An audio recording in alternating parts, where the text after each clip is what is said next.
नमस्कार दोस्तों, हमारे चैनल में आपका स्वागत है।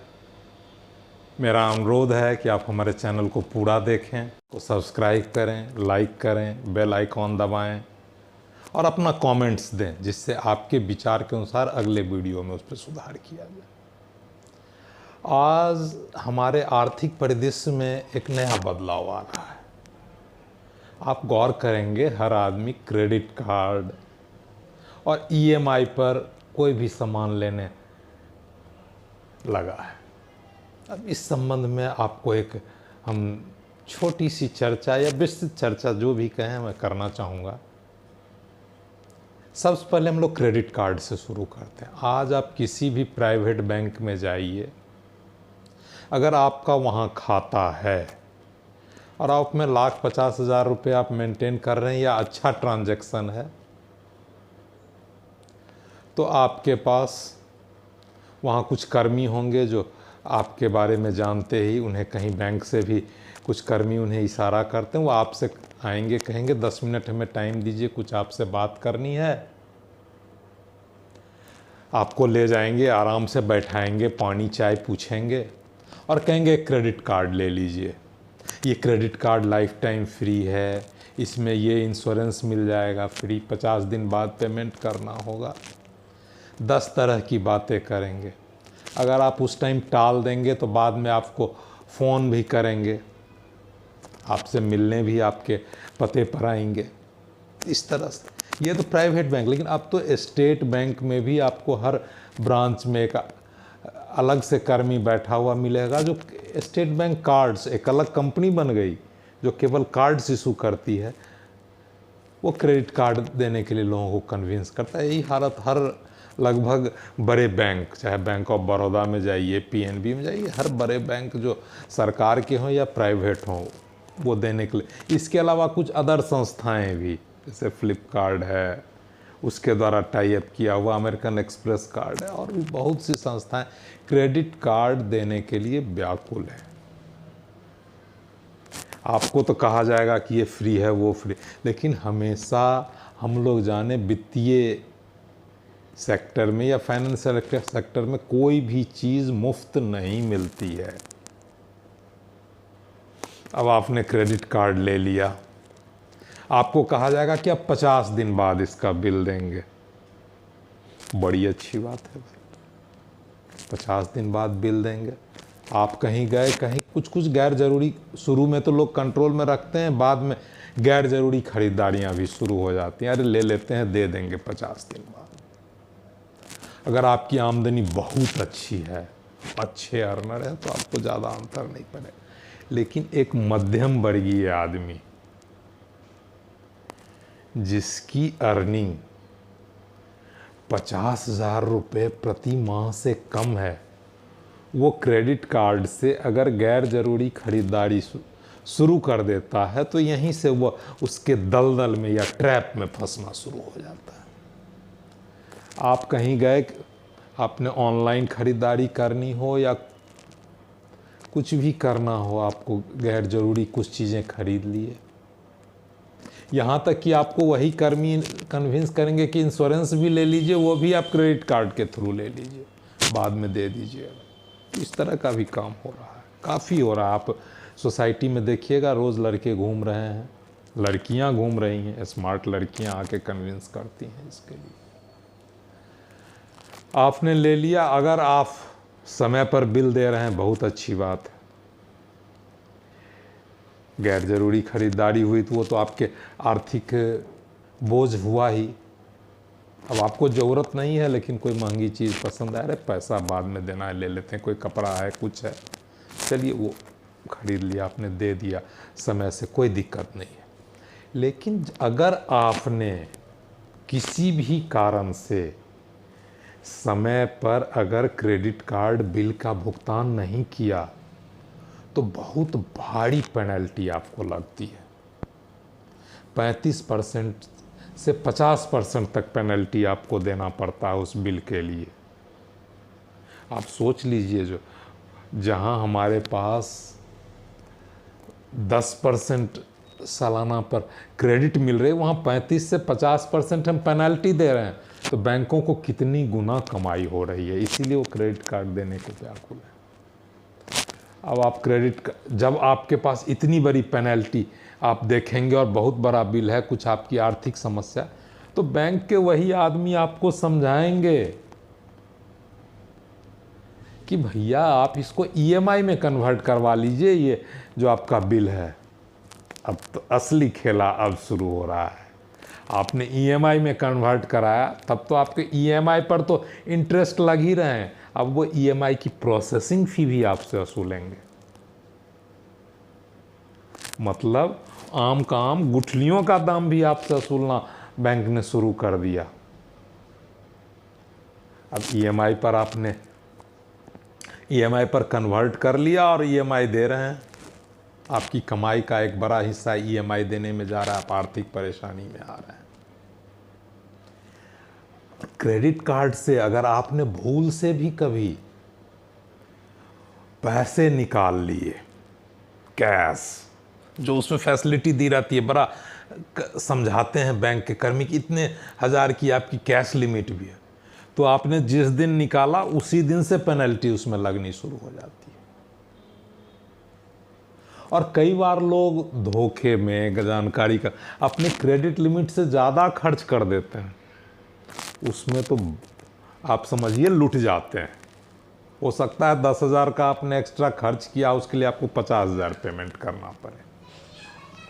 समय समय पर रिजर्व बैंक इसके लिए कुछ कुछ आदेश निकालता है कि क्रेडिट लिमिट सुधरे, ये हो, लेकिन वास्तव में बहुत ज़्यादा ये कोई सुधार नहीं हो रहा है क्रेडिट कार्ड सिस्टम में। लेकिन आज हमारी युवा वर्ग जो है, खास करके मध्यम वर्गीय लोग, अपनी स्मार्टनेस दिखाने के लिए, अपने दोस्तों यारों में अपने आप को स्मार्ट और अपना प्रभाव जाने के लिए क्रेडिट कार्ड आराम से लेते हैं और उसकी जमकर इस्तेमाल करते हैं।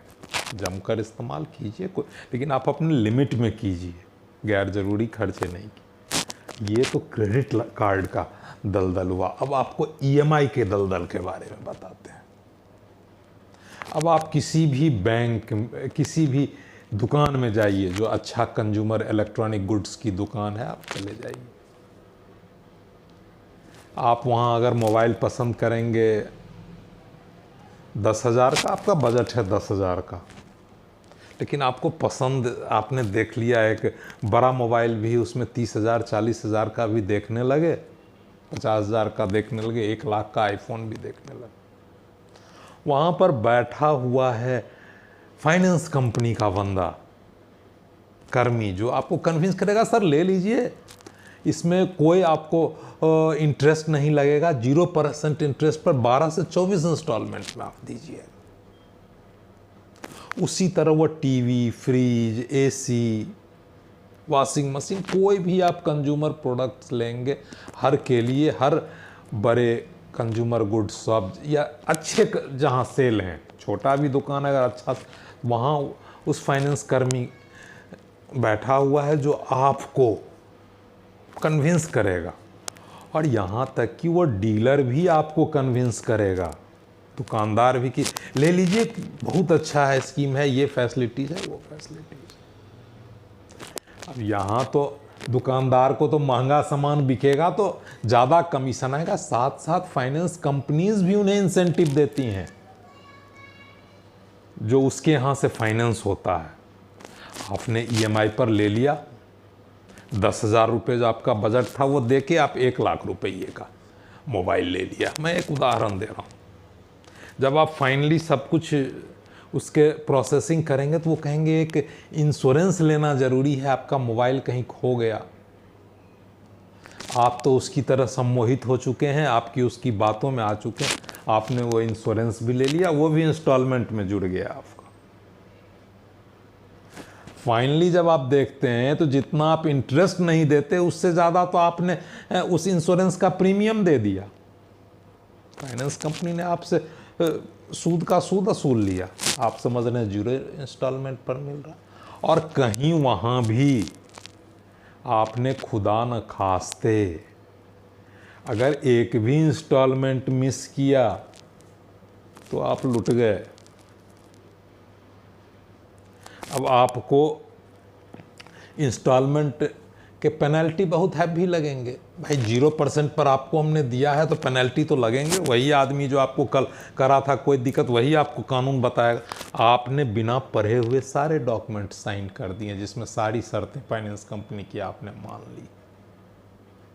अब आप कुछ नहीं कर सकते हैं। आप अपनी कमाई का बड़ा हिस्सा पेनल्टी और ईएमआई देने में दे रहे हैं। कभी कभी तो आपको लगेगा, एक मध्यम वर्गीय लोग को लगेगा जिनकी कमाई कम है, कि हम शायद फाइनेंस कंपनी की पेनल्टी और ईएमआई देने के लिए ही कमा रहे हैं। वो अपने ज़रूरी खर्चे रोक कर उनकी पेनल्टी देते हैं या कहीं से फिर कर्ज लेते हैं। कर्ज से कर्ज में दबते हुए उस दलदल में दबते चले जाते हैं। इस तरह से एक ट्रैप जो है वो डेवलप हो रहा है, एक दलदल बनता जा रहा है। अब आप अगर एक दूसरा उदाहरण भी मैं देता हूँ, किस तरह से फाइनेंस और ईएमआई के लिए आपको एक तरह से मोटिवेट किया जाएगा, आपको कन्विंस। आप एक बाइक लेने या एक कार लेने चले जाइए, आपका बजट एक 5 लाख के कार का है, आपको वहाँ डीलर बड़ा बड़ा कार भी दिखाएगा और कहेगा कि आप ये ले लीजिए। और वो एक तरह से डीलर जो होते हैं और उनके कर्मी आपको कन्विंस करेंगे कि आप ईएमआई पर ही लें। और ये अब ऑन रिकॉर्ड है कि 90% गाड़ियाँ जो भारत में बिक रही हैं वो ईएमआई पर बिक रही हैं। वो क्यों? अब कहिएगा कि वो ईएमआई में उसे, अरे भाई ईएमआई के कारण उनसे बिक तो जा रही हैं। आपको अगर ज़रूरत नहीं है तब भी आप महंगी कार खरीद रहे हैं केवल दिखावट के लिए। और ऊपर से वो आपको जो फाइनेंस करवाता है उसमें भी उसे कमीशन मिलता है। हर बैंक इंसेंटिव देता है। आपका कार फाइनेंस होगा तो आपको फाइनेंस इंसेंटिव, वो फाइनेंसर हो या बैंक हो, वो डीलर को इंसेंटिव देता है। डीलर को इंसेंटिव देता है कि आप हमारे फाइनेंस को प्रमोट कर रहे हैं। इसलिए हर जगह आपको सबसे पहले तो समझाना शुरू ही करेगा। जो आप 10 लाख की गाड़ी लेना है, 1.5 लाख दे दीजिए, आप बाकी ईएमआई पर होगा। एकदम आपको कन्विंस किया जाएगा, पहले ईएमआई पढ़ लीजिए, आप भी कन्विंस हो जाएंगे। और यही ट्रैप एक पूरा जो विकसित देश, यूरोपीय देश, अमेरिका का कल्चर था कि कर्ज लेते जाओ और कर्ज पर कर्ज लेते जाओ और उस तरह से ट्रैप में फंसते जाओ, वो हमारे यहाँ भी शुरू हो चुका है। और हमारे मध्यम वर्गीय लोग, खास करके युवा वर्ग, इस ट्रैप में फंस रहा है। आज बहुत से लोगों को देखिएगा कि वो अपनी ईएमआई चुकाने के लिए पुनः कर्ज ले रहे हैं, पर्सनल लोन ले रहे हैं, फिर उसकी ईएमआई। बहुत से लोग तो हमने ऐसे मिले हैं हमें जो कि ईएमआई, अपनी कमाई का बड़ा हिस्सा ईएमआई में दे देते हैं, उनके ज़रूरी खर्चे रोकने पड़ते हैं। और ईएमआई का एक ट्रैप बनाया जाता है, आपको इस बारे में तैयार किया जाता है कि आप किस्त पर सामान लेते जाइए, गैर ज़रूरी लेते जाइए। अगर नहीं लेंगे तो finance company, consumer goods company चलेंगी कैसे? तो दोस्तों, हमारा जो पुराना सांस्कृतिक विरासत थी, हमारे बुजुर्ग कहते थे कि कर्ज लेके कुछ नहीं करो। हमें अगर शांति से रहना है तो हमें उस तरफ लौटना होगा, उस संस्कृति की तरफ। नहीं तो ईएमआई देने में ही हम सब जो भी हैं वो अपनी आर्थिक स्थिति खराब। और ईएमआई भी क्या, हम 30%, 35% के इंटरेस्ट दे रहे हैं उस पर ईएमआई पर, गैर ज़रूरी इंश्योरेंस ले रहे हैं। ये कैसा ट्रैप है?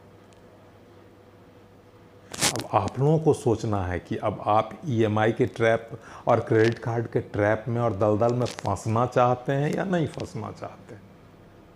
अरे क्रेडिट कार्ड आपको बहुत ज़रूरी है, आप बहुत ज़्यादा ट्रैवलिंग करते हैं, बहुत ज़्यादा, तो एक रख लीजिए। हम नहीं कहते हैं क्रेडिट कार्ड नहीं रखिए। कोई ज़रूरी सामान है, आपके पास पैसा नहीं तो ईएमआई पर ले लीजिए, लेकिन आप ये देखिए कि इसका बिल हम समय पर कैसे देंगे, इसकी ईएमआई हम कैसे देंगे। क्रेडिट कार्ड का सिस्टम जो है सो बड़े हायर इनकम ग्रुप के लिए है, ना कि मध्यम वर्ग के लिए। लेकिन आज तो लोअर मध्यम वर्ग के लोग भी को भी बैंक में मोटिवेट करके, कन्विंस करके क्रेडिट कार्ड दे दिया जाता है, क्योंकि हर कर्मी का टारगेट है, वो टारगेट के लिए किसी को भी पकड़ता है। जहां आपने ले लिया उसके ट्रैप में आ गए। अब आप सोचिए जो मैंने सही कहा है या गलत, क्योंकि समाज में बहुत लोगों से मैं मिला हूँ जो कि इस ट्रैप में फंसे हुए हैं। कई लोग हमारे पास आए हैं कि इससे कैसे निकलें। इसी कारण से मैंने सोचा कि इस पर एक चर्चा की जाए, एक वीडियो बनाया जाए। अब आप दोस्तों हमें बताइए जो हमने सही कहा है या गलत। आपके कमेंट्स का हमें इंतज़ार रहेगा। अंत में फिर हम कहते हैं कि हमारे चैनल को सब्सक्राइब करें, लाइक करें, बेल आइकॉन ज़रूर दबावें। इसी सब के साथ मैं धन्यवाद करते हुए आज का वीडियो समाप्त करता हूँ। धन्यवाद।